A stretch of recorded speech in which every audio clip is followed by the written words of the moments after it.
बच्चों के सनस्क्रीन्स अलग आ रहे हैं। तो आप समझ लो कि 6+ से तो हर किसी को शुरू करना ही है, और 6+ से 6 से 12 13 तक के सनस्क्रीन जो पीडियाट्रिक एज ग्रुप होता है उनमें बच्चों के सनस्क्रीन किड सनस्क्रीन के नाम से आते हैं। और उसके बाद आप 12+ में 14+ में आप नॉर्मल सनस्क्रीन जो एडल्ट्स लगाते हैं वो लगा सकते हो। SPF कितना होना चाहिए? तो सनस्क्रीन का SPF मैं सजेस्ट करती हूँ एटलीस्ट 40, एनीथिंग मोर देन 40 और 50, तो that is the right SPF। Anything less than 40 मैं जनरली रेकमेंड नहीं करती हूँ, because when you are putting in that effort, your time, energy, money, और सुबह उठ के लगा रहे हो तो might as well apply the right product. तो not less than 40। And then here the PA rating also is important. PA rating of a product tells you how much the product is going to, the sunscreen is going to protect against UVA rays, which are also important. तो PA rating of the sunscreen has to be 3+. Physical sunscreen कब लगानी है और watery sunscreen कब लगानी? Watery है teenagers के लिए, लेकिन अब वही टीनेजर्स बीच हॉलिडे पे जा रहे हैं या स्विमिंग कर रहे हैं तो फिर वो तो उनको टैनिंग के, स्किन बर्न के चांसेस ज्यादा हैं, तो उनको फिजिकल लगानी है। So this was a regular routine, but we talk about a physical sunscreen when if you are going on a beach holiday, sun exposure is very high, there are chances of sunburn, or you are swimming, then you do a physical sunscreen. उस cases में physical sunscreens आजकल ऐसे available हैं जो spray formulations में हैं, तो आप वो spray formulations वाले sunscreens लगा सकते हो, जो कि spreadability is also easy, पूरे हाथ पैर पे सब जगह आसानी से लग जाएगा, and they are basic very good physical mineral sunscreens. And if you want we can discuss some brands also. So अब स्प्रे सनस्क्रीन्स में भी अनगिनत ब्रांड्स अवेलेबल हैं, लेकिन अभी मैं देख ही रही थी कुछ दिन पहले कि most of the brands that are available, लोग स्प्रे सनस्क्रीन सोच के खरीद लेते हैं कि they are for a vacation, लेकिन वो फिजिकल ही नहीं है, दे आर केमिकल सनस्क्रीन्स। तो it is like waste of money कि अगर आप लगा भी रहे हो उन्हें और वो आपको फिजिकल प्रोटेक्शन नहीं दे रहे, तो फिर वो लोग बाद में गोवा से आके कहते हैं कि सनस्क्रीन तो लगाया था लेकिन फिर भी टैन हो गए।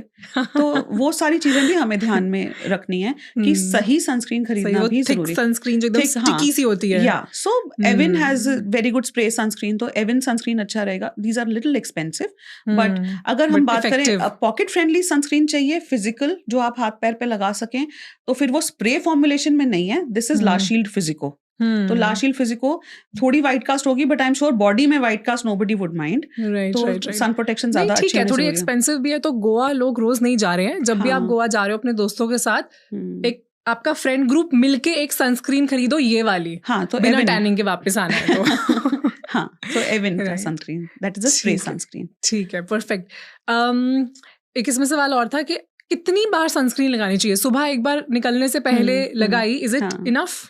सो अब theoretically you should apply a sunscreen every 2 to 3 hours, लेकिन मैं ऐसा नहीं बोलती हूँ, इसलिए क्योंकि मैं खुद भी अपनी OPD में 3-3 घंटे में नहीं लगा पाती हूँ sunscreen. So what I usually tell everybody is कि एक बार सुबह लगाना ही है, even if you are not going out, even if you are working from home, तो सनस्क्रीन लगाना है। उसके बाद जब आप बाहर जा रहे हो और सूरज नहीं ढला है तो आपको सनस्क्रीन लगाना है। शाम को ही सीधे बाहर निकल रहे हो तो सनस्क्रीन नहीं लगाना।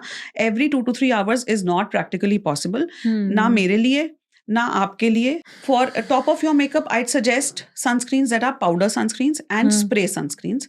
आई will not recommend roll ons, क्योंकि रोल ऑन्स मुझे बहुत अनहाइजेनिक लगते हैं। जब आप वही ऐसे लगा रहे हो, उसमें पसीना और मेकअप सारा आपके रोल ऑन पे आ गया स्टिक बेस्ड सनस्क्रीन में, और फिर वही आप 2 घंटे बाद फिर से लगा रहे हो, उसमें कितना बैक्टीरिया है वो भी नहीं पता है। तो मैं थोड़ा सा हाइजीन इश्यूज की वजह से मैं स्टिक बेस्ड सनस्क्रीन्स नहीं रेकमेंड करती हूँ। Powder sunscreens are good. Powder sunscreen आप मेकअप के ऊपर लगा सकते हो, ऑयल भी एब्जॉर्ब करेंगे। Powder sunscreen, it comes in the powder form and with the brush only. तो उसको ऐसे हाँ, तो उसको लगा लिया मेकअप के ऊपर, ऑयल भी एब्जॉर्ब करेगा, SPF भी 50 है, और थोड़ा फाउंडेशन वाला कलर भी हो जाएगा, और मेकअप के ऊपर भी आराम से लग सकता है। तो powder is very good. Spray sunscreen also, makeup setting sprays with SPF 50 are available these days. तो ये गार्नियर का अवेलेबल है, बहुत सारे स्प्रे सनस्क्रीन अवेलेबल हैं। Most of the spray sunscreens that are for body and for that matter for the face also, please check that you cannot apply a spray sunscreen directly on your face, because spray sunscreens have aerosols. तो aerosol can- हमें you can not harm your it go into your eyes, it you can inhale that also, it can go to affect your lungs also. So yeah तो बहुत ही दूर से spray करना है जिसमें या वो फिर हाथ पे स्प्रे करके एग्जैक्टली हाथ पे स्प्रे करके फिर उसको फेस पे लगाना है, जिसमें कि फिर which is why powder sunscreens are better, क्योंकि वो तो आप ऐसे लगाओगे तो मेकअप उतर ही जाएगा आपका। So powder sunscreens are a smarter way अगर आपको मेकअप के ऊपर सनस्क्रीन लगाना है। Any brand that you can recommend for yeah they very good brands, अब इंडिया में सब कुछ अवेलेबल है। तो जो अवेलेबल तो सब कुछ है, मगर सही कौन सा है? सही कौन सा है, तो जो का अच्छा है, it has a tint also, तो आपके कॉम्प्लेक्शन के हिसाब से आप टिंट फाउंडेशन वाला डिसाइड करके कर सकते हो। सनस्क्रीन से रिलेटेड कोई अगर सवाल रह गया है तो कमेंट में आप मेंशन कर सकते हैं, वील ट्राई कि हम कमेंट को उनके आंसर कर देंगे जाके।